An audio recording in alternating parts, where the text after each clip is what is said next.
Hello friends, welcome to class coaching. आज हम class 12th के चैप्टर नंबर 5 उसके एक्सरसाइज 5.1 क्वेश्चन नंबर 16 से 34 तक करेंगे, डिफरेंशिएबिलिटी एंड कॉन्टिन्यूटी। तो आइए सबसे पहले स्टार्ट करते हैं। ठीक है, तो सबसे पहले हम इसको बना लेते हैं। अब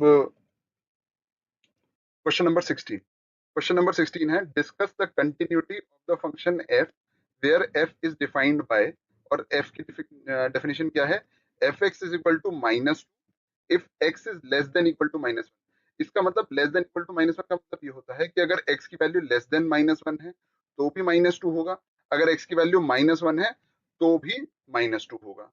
फिर नेक्स्ट है हमारे पास 2x if x is between -1 and 1 and 2 if x is greater then 1।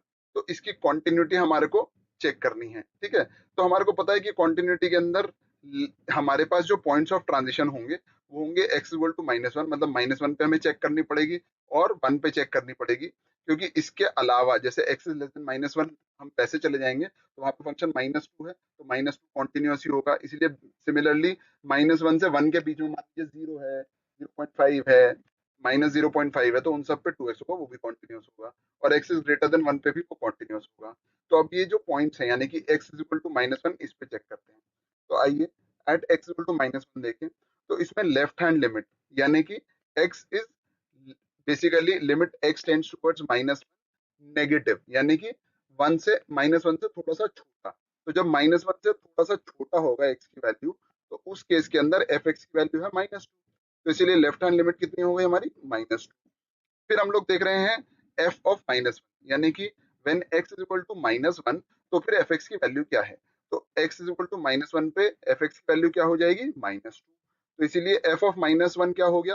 वो भी हो गया -2। उसके बाद right hand limit, limit x tends towards -1 positive F x, और x tends towards -1 positive F x की जब हम बात करते हैं तो वहां पे इसकी वैल्यू हो जाएगी 2x। तो इसीलिए हमने यहाँ पे फंक्शन की जगह पे 2x रख दिया, और 2x रखा तो यहाँ पे हमारी वैल्यू आ गई 2 इंटू -1 यानी कि -2। तो हम देख रहे हैं कि left hand limit, right hand limit और एफ एक्स तीनों की वैल्यू -2 आ रही है, इसीलिए the function is continuous at x is equal to -1। फिर हम चेक करते हैं x इज इक्वल टू 1 पे। अब x इज इक्वल टू 1 पे limit x tends towards 1 negative F x, तो 1 से थोड़ा सा छोटा, 1 से थोड़ा सा छोटा क्या होगा? यानी कि x 1 से थोड़ा सा छोटा, तो उस केस के अंदर एफ एक्स की वैल्यू है 2x। तो इसीलिए हमने यहाँ पे वैल्यू पढ़ दी 2x, और जब हमने 2x वैल्यू रखी तो 2 इंटू 1 हुआ, तो इसीलिए वैल्यू आ गई 2।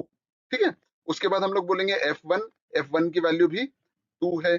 क्यों 2 है? क्योंकि at x is equal to 1 यहाँ पे फंक्शन की वैल्यू है 2x, और 2x के अंदर जब 2 इंटू 1 रखेंगे तो वैल्यू हो जाएगी F1 की भी 2 इंटू 1 यानी कि 2।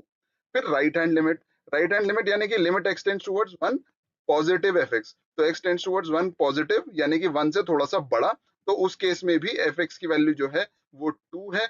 तो इसलिए राइट हैंड लिमिट अपने आप ही यहाँ पे 2 हो जाएगी। तो हम देख रहे हैं कि लेफ्ट हैंड लिमिट भी 2 है, F1 की वैल्यू भी 2 है, और राइट हैंड लिमिट भी 2 है। तो इसीलिए the function is continuous at x is equal to 1, और इसलिए हम कह सकते हैं the function is continuous everywhere, there are no points of discontinuity. ठीक है, चलिए अब नेक्स्ट क्वेश्चन पे चलते हैं। नेक्स्ट क्वेश्चन है, find the relationship between a and b so that the function f defined by fx is equal to ax plus 1 if x is less than equal to 3, और bx plus 3 if x is greater than 3 is continuous at x is equal to 3। तो हमारे को relationship निकालना है a और b के बीच में। अगर हमें ये दिया गया है कि x is equal to 3 पर ये फंक्शन कॉन्टिन्यूअस है, तो ये कैसे निकालेंगे? जब फंक्शन कॉन्टिन्यूअस है तो लेफ्ट हैंड लिमिट और राइट हैंड लिमिट और एफ एक्स की वैल्यू इक्वल होगी। तो वो ये बोल रहे हैं कि एफ एक्स को अगर कॉन्टिन्यूअस करना है at X is equal to 3, तो left hand limit, right hand limit और F3 की वैल्यू इक्वल होनी चाहिए। अब F3 क्या होगा? देखिए F3 क्या होगा? F3 होगा यानी कि x इज इक्वल टू 3 पे वैल्यू, तो x इज इक्वल टू 3 पे वैल्यू चेक करने के लिए क्या होगा? x इज इक्वल टू 3 पर इसकी वैल्यू है ax प्लस 1, तो हम इसीलिए यहाँ पे लिख देंगे a इंटू एक्स, और x की जगह पे 3 डाल देंगे प्लस 1, तो ये हो जाएगा 3a प्लस 1। ठीक है, फिर हम बात करेंगे limit x tends towards 3 negative यानी कि लेफ्ट हैंड लिमिट की। तो जब 3 से थोड़ा सा छोटा हुआ फिर से उसकी फंक्शन की वैल्यू आ जाएगी ax प्लस 1, और फिर x की जगह पे 3 डाल दिया तो 3a+1। फिर limit x tends towards 3 positive, तो 3 से थोड़ा सा बड़ा, यानी कि हमारा फंक्शन की वैल्यू क्या हो जाएगी, bx+3। तो हम यहाँ पे bx+3 डालेंगे, और x की जगह पे जब 3 डाला तो 3b+3 हो गया। अब हम देख रहे हैं कि लेफ्ट हैंड लिमिट और राइट हैंड लिमिट तो इक्वल होनी चाहिए, और वो f3 के इक्वल होनी चाहिए। तो इसीलिए हमने क्या किया, लेफ्ट हैंड लिमिट और राइट हैंड लिमिट को इक्वेट कर दिया, यानी कि 3a+1 is equal to 3b+3। ठीक है, अब हम 3b को लेफ्ट हैंड साइड पे लेके चले जाएंगे, तो 3a माइनस 3b बन जाएगा, और ये जो 1 था इसको राइट हैंड साइड पे लेके जाएंगे तो 3 माइनस 1 बन जाएगा। तो 3 माइनस 1 की वैल्यू आ गई 2, और 3a minus 3b is equal to 2 हो गया। फिर इसमें 3 कॉमन ले लीजिए, तो 3 into A minus B is equal to 2 हो जाएगा, और a माइनस बी की वैल्यू आ जाएगी 2/3। ठीक है, तो रिलेशनशिप क्या होगी, a minus B is equal to 2/3, या फिर आप उसको ऐसे भी लिख सकते हो कि a is equal to 2/3 plus b। तो इसमें से कोई भी आप चीज लिख सकते हो, ये रिलेशनशिप हो गया। ठीक है, अब उसके बाद हम लोग चलते हैं नेक्स्ट क्वेश्चन पे। नेक्स्ट क्वेश्चन आ गया हमारा, find the value of lambda. ठीक है, for what value of lambda is the function F x defined by, जो कि फंक्शन जो है वो क्या है, ये है lambda into X square minus 2x if x is less than equal to 0, और 4x+1 if x is greater than 0, continuous at x is equal to 0। तो हमसे बोला जा रहा है कि ये फंक्शन कॉन्टिन्यूअस हो जाए at x is equal to 0 for what value of lambda. ठीक है, तो हमारे को लैम्डा की ऐसी वैल्यू निकालनी है जिससे कि ये फंक्शन कॉन्टिन्यूअस हो जाए। ठीक है, what about the continuity at x is equal to 1, और x इज इक्वल टू 1 पे भी चेक करनी है। तो सबसे पहले हम x इज इक्वल टू 0 पे चेक करते हैं। तो x इज इक्वल टू 0 पे चेक करने के लिए लेफ्ट हैंड लिमिट क्या आएगी, लेफ्ट हैंड लिमिट आएगी limit x tends towards 0 negative lambda into X square minus 2x, क्योंकि 0 नेगेटिव यानी कि ये वाला वैल्यू ली जाएगी। उसके अंदर मैंने डाल दिया lambda into X square minus 2x, और x की जगह पे जब 0 डाला तो लैम्डा इंटू 0, तो ये वैल्यू हो जाएगी 0। और राइट हैंड लिमिट पे हमने बोला तो x tends towards 0 positive, 0 positive के अंदर 4 इंटू x+1 आएगा, क्योंकि x टेंड्स टुवर्ड्स 0 पॉजिटिव के लिए ये वाली चीज एप्लीकेबल होगी, क्योंकि 0 से थोड़ा सा बड़ा होगा, और वो वैल्यू हो जाएगी 4 इंटू 0+1, यानी कि इक्वल टू 1। अब यहाँ पे लेफ्ट हैंड लिमिट है 0 और राइट हैंड लिमिट है 1, तो 0 और 1 तो कभी इक्वल हो ही नहीं सकते, तो इसीलिए for no value of lambda हमारा फंक्शन जो है कॉन्टिन्यूस होगा, मतलब कि लैम्डा की ऐसी कोई भी वैल्यू नहीं हो सकती जिसपे कि ये फंक्शन कॉन्टिन्यूस हो जाए। ठीक है, फिर सेकंड पार्ट वो बोल रहा है कि भाई at x is equal to 1 check करके बताइए कि भाई at x is equal to 1 अगर कॉन्टिन्यूटी चेक करनी हो तब क्या वैल्यू ऑफ लैम्डा होगी। तो उसके लिए हम क्या करेंगे, उसके लिए हम ये करेंगे कि x इज इक्वल टू 1 पे चेक करते हैं। ठीक है, अब क्या है कि x इज ग्रेटर देन 0, जब भी x इज ग्रेटर देन 0 तो फंक्शन की वैल्यू तो 4x+1 है ना। तो इसीलिए at x is equal to 1, तो ये एक सिंपल लीनियर पॉलिनोमियल होगा, मतलब कि एक सिंपल सी ऐसी लाइन सी बन जाएगी, राइट। तो ये तो हमारे को इसके लिए तो पेन उठाने की जरूरत ही नहीं पड़ेगी। तो लिमिट x टेंड्स टुवर्ड्स 1 है ना, x टेंड्स टुवर्ड्स 1, 4x+1 हम अगर ऐसे चेक करेंगे तो वो वैल्यू और f1 दोनों ही वैल्यूज हमारी जो हैं वो एक ही आएंगी, और क्या होंगी 4 into 1+1 which is equal to 5। तो ये function at x is equal to 1 तो कॉन्टिन्यूस होगा ही होगा, राइट। तो चाहे लैम्डा की कोई भी वैल्यू हो उसके तो इंडिपेंडेंट है, क्योंकि लैम्डा तो x is less than equal to 0 पे था, है ना। तो लैम्डा की हम कोई भी वैल्यू रख दें, the function will be continuous at x is equal to 1 for any value of lambda. ठीक है, क्लियर दोस्तों। चलिए अब नेक्स्ट क्वेश्चन चलते हैं। नेक्स्ट क्वेश्चन है, so that the function defined by gx is equal to x minus greater than greatest integer function x, ये x minus greatest integer function x is discontinuous at all integral points। अब ये greatest integer function x क्या होता है, ये हमारे को थोड़ा सा सोचना पड़ेगा कि greatest integer function x क्या होता है। ठीक है, और greatest integer function x के बारे में क्या बता रहा है, it denotes the greatest integer which is less then और इक्वल टू एक्स, यानी कि x के इक्वल हो या x से छोटा हो, ऐसा ग्रेटेस्ट इंटीजर होना चाहिए। अब इस ग्रेटेस्ट से कंफ्यूज मत होइएगा, जैसे मैं आपको एक एग्जांपल देता हूं। मान लीजिए कि आपके पास एक नंबर है 5.5, ठीक है, तो उसका greatest integer which is less then और इक्वल टू 5.5 वो क्या हो जाएगा, वो 5 ही हो जाएगा। ठीक है, तो 5.5, 5.6, 5.7, 5.8, 5.9999 तक उसकी ग्रेटेस्ट इंटीजर फंक्शन की वैल्यू 5 ही रहेगी। जैसे ही हम 6 पे जाएंगे तो ग्रेटेस्ट इंटीजर फंक्शन की वैल्यू 6 हो जाएगी। 6 से लेकर 6.99999 तक उस ग्रेटेस्ट इंटीजर फंक्शन की वैल्यू 6 ही रहेगी। अब यहाँ पे वो क्या बोल रहे हैं, let C be any arbitrary integer, यानी कि हम लोग एक इंटीजर ले लेते हैं सी, ठीक है, और सी जो है उस सी के बारे में हम बात करेंगे। ठीक है, तो वैल्यू ऑफ द फंक्शन क्या होगी, जी सी, यानी कि G C is equal C minus greatest integer function C. ठीक है ना, तो वैल्यू ऑफ जीसी क्या होनी चाहिए, C minus greatest integer function of C. ठीक है, तो अब ये क्या होगी कि अगर वो इंटीजर है, ठीक है ना, अगर वो इंटीजर है तो इंटीजर के केस में क्या होगा, जैसे 5 है तो 5 - 5, तो 5 - 5 तो हमेशा 0 होगा। तो इसीलिए जी एट सी, यानी कि कोई भी इंटीजर फंक्शन हो, मतलब कोई भी इंटीजर वैल्यू हो, तो उस इंटीजर वैल्यू के ऊपर तो जीसी की वैल्यू हमेशा 0 ही आएगी। क्यों, क्योंकि सी और ग्रेटेस्ट इंटीजर फंक्शन सी दोनों की वैल्यू इक्वली होगी। मान लीजिए जैसे मैं सी की वैल्यू ले लेता हूँ 8 या एक्स की वैल्यू ले लेता हूँ 8, है ना, तो वो एक इंटीजर है, तो उसमें 8 माइनस ग्रेटेस्ट इंटीजर फंक्शन 8, तो ग्रेटेस्ट इंटीजर फंक्शन 8 भी 8 ही आएगा, तो इसलिए 8 - 8 बन जाएगा और वो 0 होगा। समझ रहे हैं, तो यहाँ पे हम ये बोल रहे हैं एट द इंटीजर वैल्यू।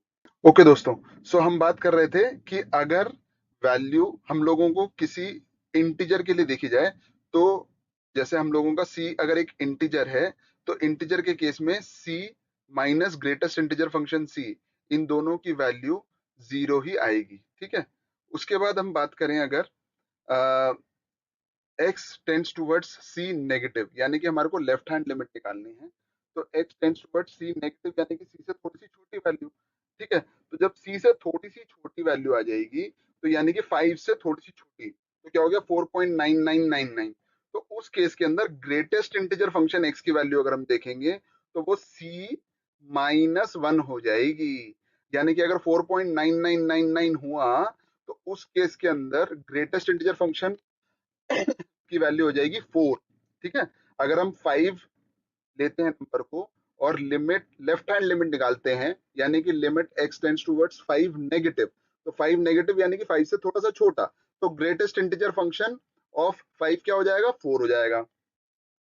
इसीलिए greatest integer function of x की वैल्यू हो जाएगी c-1। ठीक है, तो अगर लेफ्ट हैंड लिमिट की बात करें तो x minus greatest integer function x, तो उसमें हम बोलना पड़ेगा हमारे को कि x की वैल्यू होगी c, तो ग्रेटेस्ट इंटीजर फंक्शन की वैल्यू हो जाएगी c-1, है ना, और इसी की वजह से लेफ्ट हैंड लिमिट की वैल्यू क्या आ जाएगी, 1 आ जाएगी।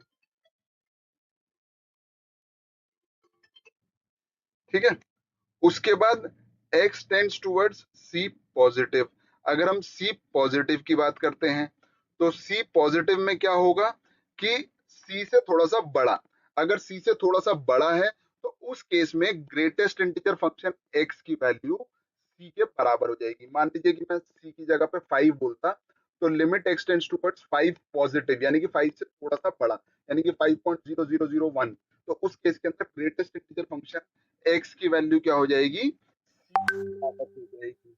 ठीक है, तो इसलिए हम लोग कह सकते हैं कि यहाँ पे अगर हम limit x tends towards c positive x minus greatest integer function x करते हैं, तो x की जगह पे भी c आ जाएगा और ग्रेटेस्ट इंटीजर फंक्शन x की जगह पे भी c आ जाएगा, इसलिए c-c इज इक्वल टू 0 हो जाएगा।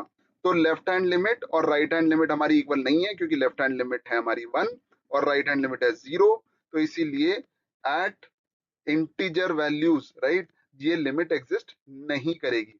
इसीलिए फॉर दिस फंक्शन, ये सारे ही इंटीजर्स के लिए ये फंक्शन डिसकंटीन्यूअस हो जाएगा। समझ गए मेरे दोस्तों, चलिए अब इसके बाद हम लोग नेक्स्ट क्वेश्चन पे चलते हैं।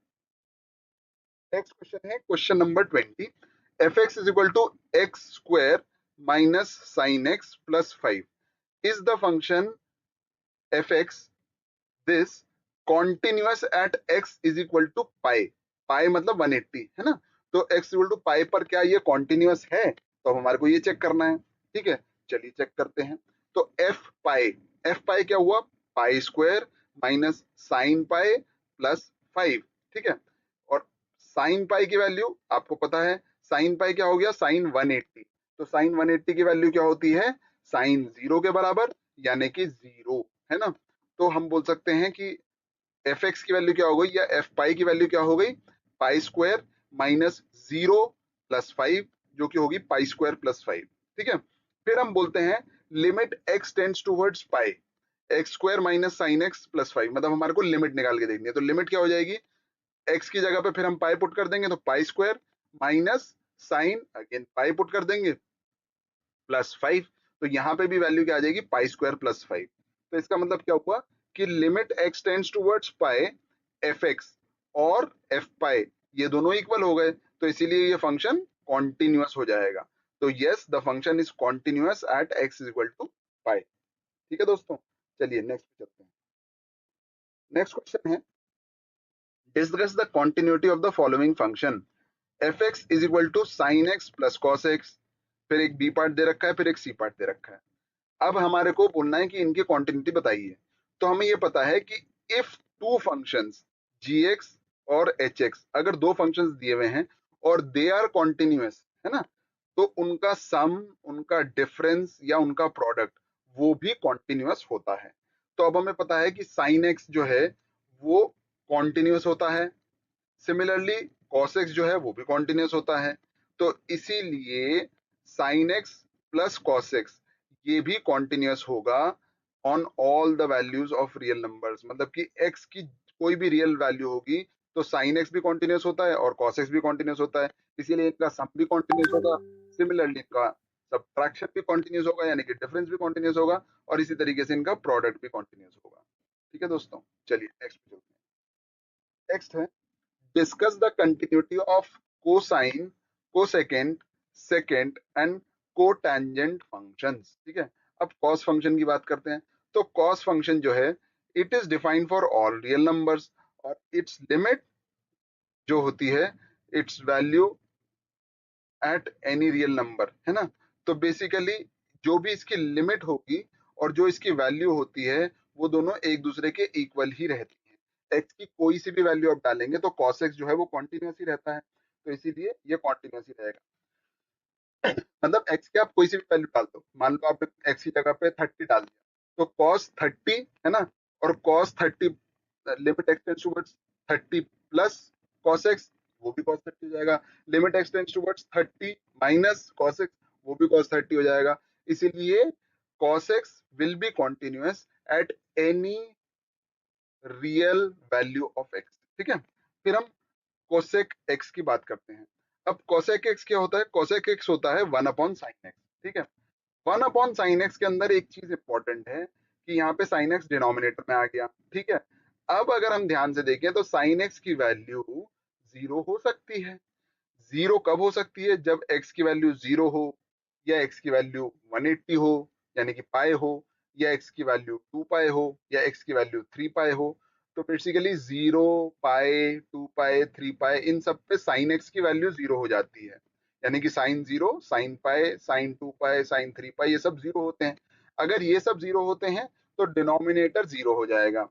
इसका मतलब क्या है कि जितने भी हमारे n पाए, जहां पे कि बेसिकली n जो है वो एक इंटीजर है ना, तो उस केस के अंदर हमारा डिनोमिनेटर जो है वो जीरो बन जाएगा, और डिनोमिनेटर जीरो बन गया तो उस पॉइंट पर जो हमारा फंक्शन है वो अनडिफाइंड हो जाएगा, 1/0 यानी कि अनडिफाइंड हो जाएगा। अनडिफाइंड कहेंगे या उसको इन्फिनिटी कह देंगे। तो उस केस में वो फंक्शन जो है वो कॉन्टिन्यूअस नहीं होगा। ठीक है, तो it is continuous on its domain R minus N pi where N belongs to integers. ठीक है, तो ये एक इंपॉर्टेंट चीज है। फिर हम बात करते हैं सेक फंक्शन की। अब सेक फंक्शन क्या होगा, सेक इज इक्वल टू 1/cos। अब 1/cos यानी कि cos x जहां पे 0 होता है वहां पे फंस जाएंगे हम, और cos x कहाँ 0 होता है, cos x 0 होता है cos π/2 यानी कि cos 90 पे 0 होता है। ठीक है, cos 90 पे 0 हो जाएगा, कॉस 90 पे जीरो होने के बाद वो कॉस 180 पे जीरो नहीं होगा, ये ध्यान रखना। 90 के बाद वो 270 पे जीरो होगा, ठीक है। तो अगर वो 270 पे जीरो होगा, यानी कि पाई बाय 2 पे जीरो होगा, फिर 3 पाई बाय 2 पर जीरो होगा, समझ रहे हैं। और 3 पाई बाय 2 पर जीरो होने के बाद वो, जैसे आप यहाँ पे देखिए कि 2 × 1 + 1 यानी कि 3, तो 3 पाई बाय 2 पर जीरो हो जाएगा। 3 पाई बाय 2 के बाद 5 पाई बाय 2 पर जीरो हो जाएगा, ठीक है। फिर 5 पाई बाय 2 के बाद वो, यहीं पर आप जब फिर से पुट करेंगे तो 7 पाई बाय 2 पर जीरो हो जाएगा। तो यानी कि पाई बाय 2, ठीक है, पाई बाय 2 के बाद 3 पाई बाय 2, फिर 5 पाई बाय 2, फिर 7 पाई बाय 2। इस तरीके के नंबर्स पर उसकी वैल्यू जीरो हो जाएगी, जो डिनोमिनेटर होगा। और अगर डिनोमिनेटर की वैल्यू वहां जीरो हो जाएगी तो हमारा ये फंक्शन नॉट डिफाइंड हो जाएगा। इसीलिए ये वाला function is continuous on all the values of the basically X except 2n+1 pi by 2, जहां पे कि n जो है इट बिलोंग्स टू इंटीजर। समझ गए, ठीक है। फिर हम बात करते हैं, अगर आपको किसी भी चीज में कोई डाउट हो आप कमेंट्स करिएगा, मैं आपके लिए सेपरेटली वीडियो भी बना दूंगा, ठीक है।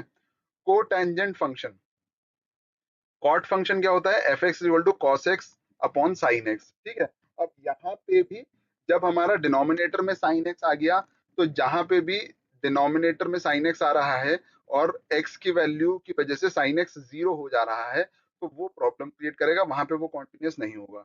और वो हमने पहले ही देखा है कि वो n पाई का केस होता है, तो इसलिए ये फंक्शन भी कॉन्टिन्यूस होगा अपने डोमेन में r except n pi where n belongs to integers, ठीक है। हो गया ये वाला क्वेश्चन। चलिए नेक्स्ट पे चलते हैं। नेक्स्ट क्वेश्चन है, find all points of discontinuity of f where fx is equal to sin x upon x if x is less than 0, x plus 1 if x is greater than equal to 0। तो यहाँ पे हमारे को check करना है कि discontinuity के points कौन से हैं।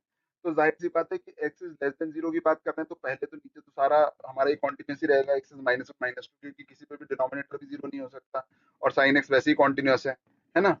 और हमारे अगर x इज ग्रेटर देन 0 की बात करते हैं तो उसके अंदर x प्लस 1 है, वो भी कॉन्टिन्यूस ही रहेगा, एक लीनियर फंक्शन है। अब रह गया सिर्फ x इज इक्वल टू 0। अब x इज इक्वल टू 0 पे देखते हैं कि ये डिसकंटिन्यूस है कि नहीं है। तो x इज इक्वल टू 0 पे हम देखेंगे तो f0 क्या होगा दोस्तों, f0 हो जाएगा 0+1 इसकी वजह से, ठीक है, तो वो हो गया बात। फिर हम लेफ्ट हैंड लिमिट यानी कि limit x tends towards 0 negative, यानी कि 0 से थोड़ा सा छोटा, तो हमें ये वाला फंक्शन पुट करना पड़ेगा। तो हम बोलेंगे sin x अपॉन x, और sin x अपॉन x अगर हम पुट करेंगे तो ये हमें पता है कि limit x tends towards 0 negative sin x upon x, है ना। इसकी वैल्यू क्या हो जाती है, हम लोग बोलते हैं कि 0 की जगह 0 माइनस h पुट कर देते हैं, ठीक है। और 0 माइनस h पुट करेंगे तो क्या हो जाएगा कि limit h tends towards 0 sine 0 minus h upon 0 minus h, ठीक है। तो यानी कि हो जाएगा sine of minus h upon minus h, ठीक है। यानी कि हो जाएगा minus sine h upon minus h, ठीक है। और माइनस से माइनस कटेगा, तो limit h tends towards 0 sine h upon h बन जाएगा वो। और limit h tends towards 0 sine h upon h हमारा होता है इक्वल टू 1। ये हमने करके इसलिए नहीं दिखाया क्योंकि ये 11th क्लास में बहुत क्लियरली समझा हुआ है। आपको फिर भी डाउट हो तो आप बताइएगा, मैं सेपरेटली वीडियो भी बना दूंगा, इसको दोबारा से एक्सप्लेन भी कर दूंगा, ठीक है। कमेंट्स में बता दीजिएगा। फिर right hand limit, limit x tends towards 0 positive यानी कि 0 से थोड़ा सा बड़ा, तो उस केस के अंदर x प्लस 1, और वो वैल्यू हो जाएगी 0+1, और उसकी वैल्यू आ जाएगी 1। अब हम देख रहे हैं कि लेफ्ट हैंड लिमिट हमारी और राइट हैंड लिमिट और f0 तीनों की वैल्यू 1 के इक्वल आ रही है, तो ये फंक्शन कॉन्टिन्यूस हो गया एट x इक्वल टू 0, इसीलिए कोई भी पॉइंट ऑफ डिसकंटिन्यूटी नहीं है। चलिए अब नेक्स्ट क्वेश्चन पे चलते हैं, ठीक है। नेक्स्ट क्वेश्चन क्या कह रहा है दोस्तों, नेक्स्ट क्वेश्चन है कि determine if f defined by fx is equal to x square sine 1 upon x if x is not equal to 0, and 0 if x is equal to 0 is a continuous function, ठीक है। तो हमें देखना है कि ये कॉन्टिन्यूस फंक्शन है कि नहीं है। तो at x is equal to 0, तो fx जो है उसकी वैल्यू 0 ही है, ये हमने डाल दिया। अब हम देखते हैं कि limit x tends towards 0 fx की वैल्यू क्या आती है। तो limit x tends towards 0 x square sine 1 upon x, ठीक है। तो साइन 1 अपॉन x और एक्स स्क्वायर, इन दोनों को मल्टीप्लाई करना है और limit X tends towards zero करा जा रहा है। तो हमें ये तो पता है कि sine one upon x, sine one upon x, ये वैल्यू हमेशा -1 से 1 के बीच में घूमेगी, चाहे एक्स की कोई भी वैल्यू हो, है कि नहीं। तो अगर हम लोग यहाँ पे एक्स की कोई भी वैल्यू डालेंगे तो वो तो -1 से 1 के बीच में घूमेगी, राइट। और हम लोग अब इसमें ये मत सोच के कंफ्यूज हो जाएगा कि यहाँ पे एक्स की वैल्यू अगर जीरो की तरफ भी आ रही होगी तब भी, अगर इन्फिनिटी तक भी जाएंगे तो साइन का जो फंक्शन होता है वो ऐसे ही घूमता है -1 से 1 के बीच में, है ना। तो इसीलिए इसकी वैल्यू तो हमेशा -1 से 1 के बीच में जाएगी। और मल्टीप्लाई हमें करना है उसको एक्स स्क्वायर से, तो limit X tends towards zero, x square की वैल्यू जीरो हो जाती है। तो जीरो और कोई भी ऐसा नंबर हो जो -1 से 1 के बीच में घूम रहा हो, इन दोनों को अगर हम मल्टीप्लाई करेंगे तो आंसर तो जीरो ही आएगा ना दोस्तों। तो इसीलिए limit X tends towards zero, F x की वैल्यू जीरो हो जाएगी, ठीक है। और वही एफ जीरो की वैल्यू हो जाएगी। तो इसीलिए एफ एक्स जो है वो एक कॉन्टिन्यूअस फंक्शन है, ठीक है। Next, examine the continuity of f where f is defined by fx is equal to sin x minus cos x if x is not equal to 0 and -1 if X is equal to zero, ठीक है। तो यहाँ पे हमारे को इसकी continuity check करनी है। तो हम लोग बोलेंगे कि अगर X is equal to zero पे चेक किया जाए तो एफ जीरो की वैल्यू तो -1 आ गई इसकी वजह से, ठीक है। और limit X tends towards zero sine X minus cos X क्यों हो जाएगी, क्योंकि X is not equal to zero के केस में ये आ जाएगी, ठीक है। और उस केस में limit X tends towards zero sine X minus cos X हमेशा sine zero minus cos zero की तरफ आएगा, which is zero -1। Sine zero zero हो जाता है और कॉस जीरो 1 हो जाता है, तो जीरो -1 इज इक्वल टू -1। तो इसीलिए limit X tends towards zero, F x की वैल्यू -1 आ गई और एफ जीरो की वैल्यू भी -1 थी, तो ये दोनों तो इक्वल हो गए। Hence the function is continuous at X is equal to zero. और अगर वो X is equal to zero पे कॉन्टिन्यूअस है तो जाहिर सी बात है एक्स जीरो के इक्वल नहीं है, यानी कि जीरो से छोटा है या जीरो से बड़ा है, तो उस केस में भी साइन एक्स हमेशा कॉन्टिन्यूअस रहता है, कॉस एक्स हमेशा कॉन्टिन्यूअस रहता है। तो इसलिए वो फंक्शन हमेशा कॉन्टिन्यूअस ही रहेगा, ठीक है। चलिए नेक्स्ट पे चलते हैं। नेक्स्ट क्या कह रहा है, नेक्स्ट है फाइंड द वैल्यू ऑफ के सो that the function F is continuous at the indicated point. अब हमसे बोला जा रहा है कि वो एफ जो है वो कॉन्टिन्यूअस होना चाहिए, इसके लिए आपको फाइंड द वैल्यू ऑफ के करना है। और वो क्या क्या है, एफ एक्स की वैल्यू है के cos X upon pi -2x if X is not equal to pi by two, है ना। And 3 if X is equal to pi by two. तो ये फंक्शन जो है वो x is equal to pi by two पे continuous है। इसका मतलब क्या हुआ कि limit X tends towards pi by two, F X वो f पाई बाई टू के इक्वल होगी। और f पाई बाई टू क्या दे रखा है हमारे को, 3 दे रखा है। तो इसीलिए हमारी limit X tends towards pi by two, F x जो है वो 3 के इक्वल होनी चाहिए। अब हम देखते हैं कि x जो है, अगर हम लोग बात करते हैं कि x tends towards pi by two, है ना, तो हम बोल सकते हैं कि let x is equal to pi by two plus H, ठीक है ना। और इसमें क्या होगा कि जब x tends towards pi by two, तो वो उस केस के अंदर h would tend towards zero, क्योंकि जैसे ही h जीरो बनता जाएगा वैसे ही x की वैल्यू पाई बाई टू के करीब जाती जाएगी, है ना। तो हम यहाँ पे बोल सकते हैं limit h tends towards zero के cos pi by two plus H divided by pi pi minus two into pi by two plus H, ठीक है। अब यहाँ देखिए ध्यान से दोस्तों कि cos pi by two plus H, है ना। तो क्योंकि यहाँ पे पाई बाई टू है तो इसका मतलब क्या है कि cos से साइन में चेंज होगा। हमें पता है ना कि पाई by to, 3 pi by to, यानी कि पाई बाई टू के जितने ऑड मल्टीपल होते हैं उस केस के अंदर हमारा जो cos होगा वो साइन में कन्वर्ट हो जाएगा, तो इसलिए cos की जगह हमें साइन डालना है। दूसरी बात ये हो गई कि पाई बाई टू प्लस एच, यानी कि पाई बाई टू से बड़ा। पाई बाई टू से बड़ा जैसी हमारी वैल्यू हो जाती है एक्स की, तो उस केस के अंदर हम लोग फर्स्ट क्वाड्रेंट से सेकंड क्वाड्रेंट में मूव कर जाते हैं, है ना। और सेकंड क्वाड्रेंट के अंदर हमारा, अगर आप देखें तो आफ्टर स्कूल टू कॉलेज जो हम बोलते हैं उसके हिसाब से फर्स्ट क्वाड्रेंट में ऑल आर पॉजिटिव और सेकंड क्वाड्रेंट के अंदर साइन इज पॉजिटिव, जबकि यहाँ पे हमारे पास क्या है, कॉस है। तो इसका मतलब क्या हुआ कि जब हमारा कॉस कन्वर्ट हो रहा होगा तो वो माइनस के फॉर्म में कन्वर्ट होगा, ठीक है। तो इसका मतलब ये हुआ कि हम लोग बोलेंगे कि cos की जगह पे sin आ जाएगा, यानी कि cos pi by 2 plus H बन जाएगा sin h, और माइनस साइन आ जाएगा। ठीक है, तो इसीलिए हमने बोला कि माइनस के इंटू साइन एच हो जाएगा ये। ठीक है, और डिनोमिनेटर के अंदर तो सिंपल है, पाई माइनस, अब ये 2 को हमने पाई बाय 2 से मल्टीप्लाई किया तो पाई बन गया, और 2 को हमने एच से मल्टीप्लाई किया तो 2 बन गया, और माइनस साइन आ गया जो माइनस बाहर था, तो पाई माइनस 2h हो गया। अब इस पाई से ये पाई कट जाएगा। ठीक है, तो अब हमारा बचेगा limit H tends towards 0 minus के sine H divided by minus 2h। ठीक है, और यहाँ पे हमें पता है कि k और 2 ये दोनों तो कांस्टेंट है, तो k बाय 2 को हम बाहर ले आए, और limit h tends towards 0 sine h upon, ये जो माइनस थे ये दोनों एक दूसरे से कट गए क्योंकि ये दोनों डिवाइड हो रहे हैं। ठीक है, तो k by 2 limit h tends towards 0 sine h upon h, और limit h tends towards 0 sine h upon h क्या होता है दोस्तों 1, तो इसीलिए इसकी वैल्यू आ गई k बाय 2। ठीक है, अब ये जो k बाय 2 वैल्यू है, यानी कि limit h tends towards 0 fx की वैल्यू आ गई k बाय 2, है ना। और इस केस के अंदर हम बोलेंगे कि ये जो वैल्यू है it is equal to F pi by 2, और एफ पाई बाय 2 था 3, तो k by 2 becomes equal to 3, और इसीलिए k की वैल्यू आ गई 6। तो हम बोलेंगे कि at basically pi X equal to pi by 2 अगर ये फंक्शन कॉन्टिन्यूअस है तो उस केस में k की value should be equal to 6। ठीक है, फिर हम चलते हैं नेक्स्ट क्वेश्चन की तरफ। Find the value of k so that the function is continuous at x is equal to 2। तो अब हमें x इक्वल टू 2 पे इसको कॉन्टिन्यूअस देखना है। अब fx क्या है, it is equal to K X square if x is less than equal to 2, it is equal to 3 if x is greater than 2।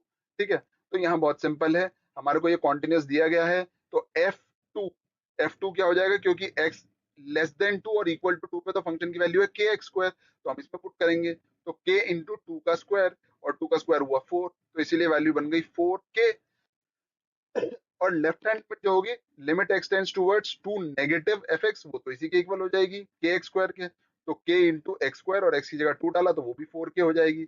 और राइट हैंड लिमिट यानी कि X tends towards two positive, यानी कि 2 से थोड़ा सा बड़ा, तो उस केस के अंदर एफ एक्स की वैल्यू हो जाएगी 3, तो इसीलिए राइट हैंड लिमिट आ गई हमारी 3। अब हमें पता है कि कॉन्टिन्यूअस है तो लेफ्ट हैंड लिमिट और राइट हैंड लिमिट इक्वल होनी चाहिए, तो 4k इज इक्वल टू 3, जिसकी वजह से k इज इक्वल टू 3/4। ठीक है, okay. Then next, find the value of k so that f is continuous at x is equal to pi। अब x is equal to pi पर ये continuous है, fx की वैल्यू दी गई है। अब हमें पता है कि x is less than pi या x is equal to pi, दोनों में इसकी वैल्यू है kx plus 1। तो हम निकालते हैं f pi। f pi की वैल्यू क्या आ जाएगी दोस्तों, कि भाई x is equal to pi, तो x is equal to pi पर हमारा फंक्शन ये वाला यूज होगा kx plus 1, तो k into pi plus 1 हो जाएगी। अच्छा, लेफ्ट हैंड लिमिट यानी कि लिमिट एक्सटेंड्स टुवर्ड्स पाई नेगेटिव, पाई नेगेटिव अगेन यही वाला फंक्शन यूज होगा, जिसकी वजह से k इंटू एक्स प्लस 1 बनेगा, और फिर वो k इंटू पाई प्लस 1 बन जाएगा, क्योंकि हमने एक्सटेंड्स टुवर्ड्स पाई नेगेटिव किया था।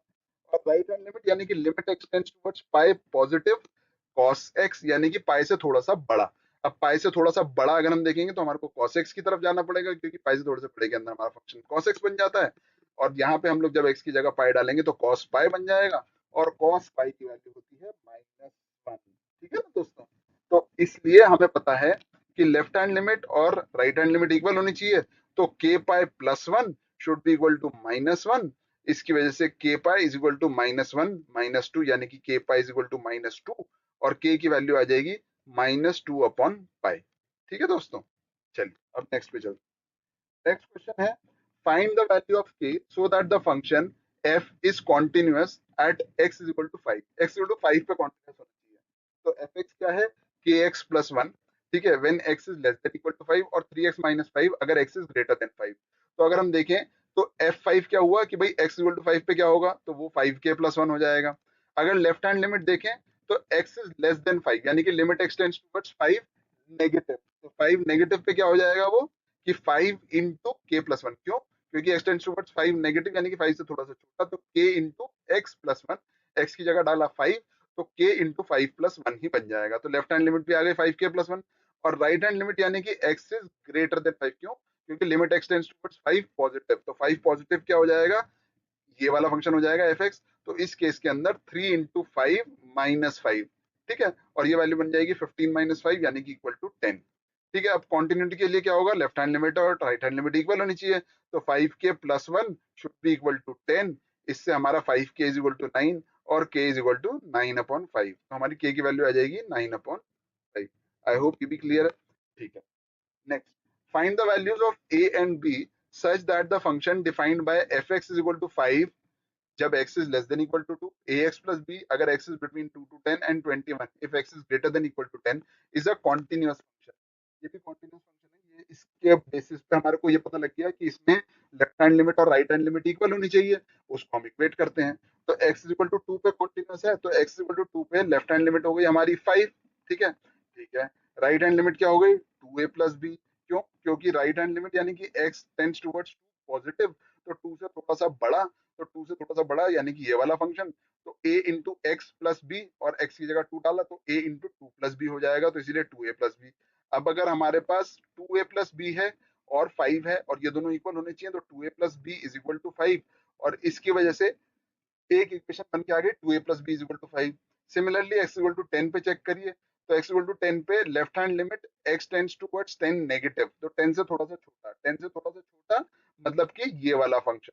तो उस केस के अंदर ax प्लस बी लगेगा, और x की जगह पे 10 डाल देंगे तो a इंटू 10 प्लस बी यानी कि लेफ्ट हैंड लिमिट हो गई हमारी 10a प्लस बी, और right hand limit x tends towards 10 positive यानी कि 10 से थोड़ा सा बड़ा, उस केस के अंदर इसकी फंक्शन की वैल्यू हो गई 21, तो यहाँ पे आ जाएगा 21। तो 10a plus B is equal to 21 हो जाएगा। अब हमारे पास ये दो इक्वेशन आ गई। अब ये दोनों इक्वेशन को हम आराम से सॉल्व कर सकते हैं। सॉल्व करने के लिए हमने क्या किया कि भाई इक्वेशन 2 में से इक्वेशन 1 को माइनस कर दिया ताकि b और b कैंसिल आउट हो जाए, राइट।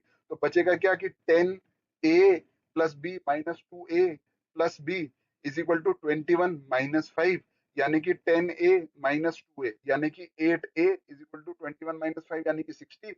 तो a इज इक्वल टू आ गया 2। अब a इज इक्वल टू 2 की वैल्यू आ गई। अब a इज इक्वल टू 2 की वैल्यू आने के बाद हमारे को b की वैल्यू निकालनी रह गई है। अब b की वैल्यू कैसे निकालेंगे, हमारे पास ये दो इक्वेशन थी, हम लोगों ने a की वैल्यू 2 निकाल दी थी, b की वैल्यू निकालने के लिए इक्वेशन 2 के अंदर या इक्वेशन 1 के अंदर पुट कर दो। तो इक्वेशन 1 में इन्होंने पुट करवा दिया, तो 2 into a plus B is equal to 5 यानी कि 2 into 2 plus B is equal to 5, 4 plus B is equal to 5 यानी कि b इज इक्वल टू 1। तो b इज इक्वल टू 1 आ गया, तो इसलिए हमारा a इज इक्वल टू 2 और b इज इक्वल टू 1, ये आपका सॉल्यूशन हो जाएगा। ठीक है, क्वेश्चन नंबर 30 भी आपको क्लियर है दोस्तों। ठीक है, अब नेक्स्ट पे चलते हैं। Question number 31, show that the function fx is equal to cos x square is a continuous function। अब यहाँ पे हम क्या कर रहे हैं कि एक नंबर है x, है ना, x को पहले हम स्क्वायर करते हैं और फिर हम उसका cos लेते हैं, है ना। इसका मतलब क्या है कि हमने कोई भी फंक्शन जो है उसमें पहले हमने x को पहले x स्क्वायर किया और फिर उसका हमने cos निकाला। ठीक है, तो अब हमें पता है कि इसके अंदर एक्चुअली दो ऑपरेशन परफॉर्म हो रहे हैं। एक ऑपरेशन क्या हो रहा है कि हम लोग कॉस ऑफ सम नंबर ले रहे हैं, और दूसरा हम क्या कर रहे हैं, जो नंबर है उसका स्क्वायर भी कर रहे हैं। तो इसीलिए हमने इस एफ एक्स को ना ब्रेक कर दिया। ब्रेक कैसे किया, ब्रेक ऐसे किया कि हमने बोला जी एक्स जो है एक फंक्शन है कॉस एक्स के फॉर्म में, और एच एक्स एक फंक्शन है एक्स स्क्वायर के फॉर्म में। तो इससे क्या फायदा हुआ कि भाई हम बोलते हैं कि जी एक्स एक कोसाइन फंक्शन है, ठीक है ना, और ये कॉन्टिन्यूस रहेगा हमेशा।